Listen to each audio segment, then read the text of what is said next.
Good morning, campers. Next episode of our spiritual practices. Today we are talking about shamanic journey.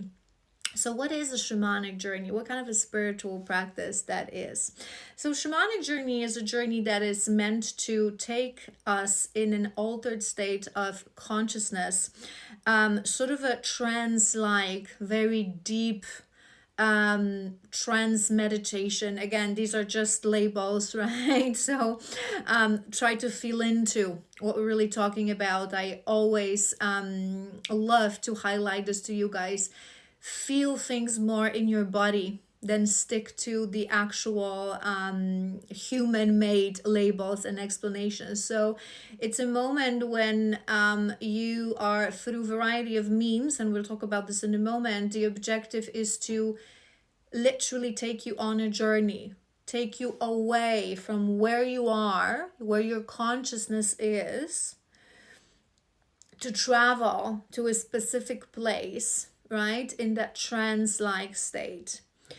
The why we do it, you can have variety of intentions to embark on a shamanic journey. You may want to connect to your higher self. You may want to connect to your spirit guides, to your animal guides, to your ancestors. Sometimes shamanic journey is used to revisit past lives, to receive deeper guidance from your spirit guides, for remembrance of past lives, remembrance of meaning of life, remembrance of who you are as a soul, as a spirit, remembrance of some sort of a gifts. It can go into that place of activation within you. Our soul and our body as well is very wise, especially us women. Through the power of our womb, we have access to all the ancestral knowledge. So sometimes it's sort of a digging through that shamanic journey to find what you're searching for. How do we do it? The best way, especially if you are someone who is relatively new at these things, would be going to a shaman, or a medicine woman. Keep in mind that people sometimes are very attached to labels, what it really means again. So to me, all healers are shamans, right? Because my belief in my heart, what I've received in downloads, is what we understand as shamans is people who sort of are key holders, people who are the bridge keepers, people who constantly move between the realms and between the worlds, right? So the lower world and the higher world, the 3D, the 5D, however you want to call it. These are shamans. However, in the world that we live in, following the labels, some people associate it more with native cultures. In a different culture, in a different countries, what shamans do will have a different name, right? So you're going to have shamans, you're going to have medicine women, you're going to have witches and sorcerers. But again, to me, this is conditioning. This is conditioning, because when we really want to talk about spirituality, we want to be talking about universal things that will work same in any kind of world or reality or planet, right? On our planet, how can we be, if you talk about spirituality, how can you be discussing about semantics and about no, because shaman is a native from this kind of a country? What are you talking about? This is all conditioning. Countries, cultures, religions, traditions, it's all conditioning, invented conditioning of humans of this specific world, right? So you only need to find yourself, whatever you will resonate with, you only need to find yourself someone who works with shamanism as a bridge keeper, right? Again, so someone who moves between the worlds and will help you, will hold that space for you for whatever tools and means they have to travel to a different place with your consciousness, right? So shaman, medicine woman, sorcerers, like I said, right? Find someone who does these practices. Sometimes womb priestesses do these things as well. This is why it's really good to understand what a specific spiritual teacher does, and that's why I love to highlight to you guys, before you sign up for a session with a spiritual teacher, go to their social media, find out, or have a little conversation. What is it that you really do? Because we get lost in these labels, right? I myself get lost. Like, how do I freaking call myself? I do what I do. I know who I am. I know what I do. If I could only explain this to you in energy, not in words, that are just, again, labels. But it is what it is. We use words to communicate for most part. So yes, use services of someone who knows what they're doing. If you are obviously yourself a spiritualist, either you are already an experienced spiritual teacher, you work with shamanism, like I said, all spiritual teachers, truly awakened spiritual teachers, we all are shamans, just like we are all healers, because we walk between the worlds one way or another. But if you're more experienced, like I said, or you are an experienced spiritualist, you've been doing this for decades, right? You can hold that space for yourself. You can embark on a shamanic journey on your own. I do this practice on my own because I practice shamanism, and it's something that is close to my heart. So I'm able to do this on my own. In some cases, sometimes there is an in-between option. Some spiritual teachers offer some sort of a shamanic journey that may be a pre-recorded session.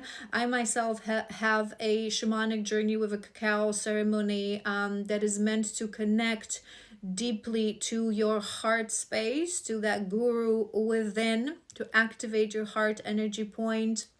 You can find it on my website. It's a pre-recorded session that you can do in the comfort of your home. I obviously have an explanation video where I prepare you for everything that's going to happen. But these practices are not, if it's a pre-recorded sort of a universal practice, they're never meant to, just like with guided meditations that are available online or to purchase from certain spiritual teachers like Michael Armstrong and past life regression. We're going to talk about this as we do an episode on past lives. They're never designed to go as deep. It's an obvious thing, and I love to highlight this to you guys, that whatever we talk about, whether we're going to talk about shamanic journey, energy work, energy attunements, shadow work, some spiritual teachers like myself, I oftentimes give you guys these tools, right? So you can purchase attunements, you can purchase that specific shamanic journey that I've just mentioned for a heart opener. You have variety of shadow work, tips, tricks, and exercises and videos that I have available free on my YouTube to guide you on your journey. But these things will never be meant to go as deep, because if we really want to go deep and deep and deep and deep, we need a one-on-one kind of a treatment, because you are all individual. You are all beautiful sovereign beings of light, of a unique frequency. You've been through unique experiences. You have your unique needs. So talking about specifically shamanic journey, if you yourself are not a practitioner and you want to experience that, make sure you find yourself a good shaman. But for a first for a first experience, or if you cannot find anyone just yet, although I always say when a student is ready, the teacher appears, you may give it a shot with those sort of pre-recorded experiences. That's a beautiful thing as well. Especially that you can do this in the sort of a comfort of your home. Some people I find that need time and mental preparation to really be ready to step onto specific sessions and specific experiences. And the final thing that I want to mention about shamanic journey, who is it for? My belief is that shamanic journey is not for everyone and is not for beginners. It's one of these practices that will be more of an advanced practice. So I've explained this in many episodes. It's not one of those things that you know, wander around and suddenly, oh, that sounds cool, I'm gonna give it a try, just like you would with yoga or with sound healing. No, it's something that you need to go through some sort of a spiritual preparation. You need to have some sort of a spiritual awareness. You need to have an understanding what it will give you, what will be the benefit, what will actually happen. It's recommendable that you've already done a little bit of work on yourself. With shamanic journey, it's a common mistake that people do, and I've heard many stories about that. And again, we don't look at things as mistakes here. We'll look at them as lessons. But I've heard stories, and I've spoke to people who gave it a try, some of them even with plant medicine, which is crazy, you guys, crazy. To give a try to something like that if you haven't been doing shadow work for years, if you haven't been doing inner work. To me, it's absolutely crazy. It's unnecessary. It can mess up your mind. There are just things that are not for anyone walking to your practice from a street, and a good spiritual teacher should know that. Good shaman, good spiritual, again, medicine woman, they should know that before they take you on this journey, they talk to you, they start slow, they start mild, they start with experiences just like those that you can again purchase online. We're not going to be on your first session taking you on this deep journey with, again, with natural medicine and so on and so forth. It is just completely crazy. To unblock certain things from your subconscious mind too soon, you're not going to have the tools to handle that. So it's not a practice that will resonate with anyone. There's going to be people who are going to be walk the journey of spirituality with never embarking on a shamanic journey. It's going to be absolutely okay. It's not a necessity. And it's not something that you do immediately.